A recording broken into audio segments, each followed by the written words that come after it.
So we've moved on down the back from the last crown section. So the initial one at the top here was the pre-lightener, or the lighter highlight. Going down, I've done the level 8.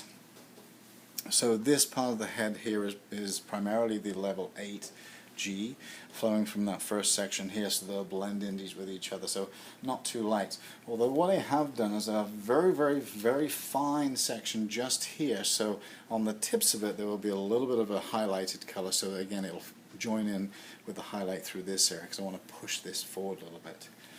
As far as the next sections on where we've got the hair coming over to one side of a face, so the asymmetrical line, I'm doing them on a diagonal. So as you can see, I'm following the hair the way it wants to grow.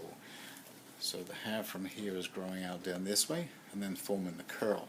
So I want to bring out that curl. So you'll see the highlight, but it's going to be blended in with all the other colors on the top, the darker, the lighter, and the natural color. So you'll see the curl on the end with the color. And I follow that line through, as I say, and I'm going to do the next section through this here. Now the thing is, when you're doing sections, especially with curly hair, if I were to just do my zigzag through here, chances are it's going to push it through, and I end up with too much. So you end up with a really heavy color.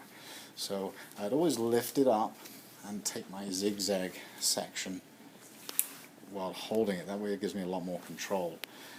Typically, again, most highlights are done through weaving, but that even though you weave it, you're working on the same line, so you're still getting it with a very heavy color. So I like to hold it up, see where the highlights have gone before, and I will weave my section in there. So I'm still controlling it, but it gives me, you see, a much softer look, because we want this to flow through and blend in. We don't want to separate it. So you can see my sections there where I've woven through is a lot more controlled, then I simply decide how much I want to take out. Again, we want to keep it nice and soft. We don't want it too heavy. I want the color to flow in there. So that would be my highlighting section.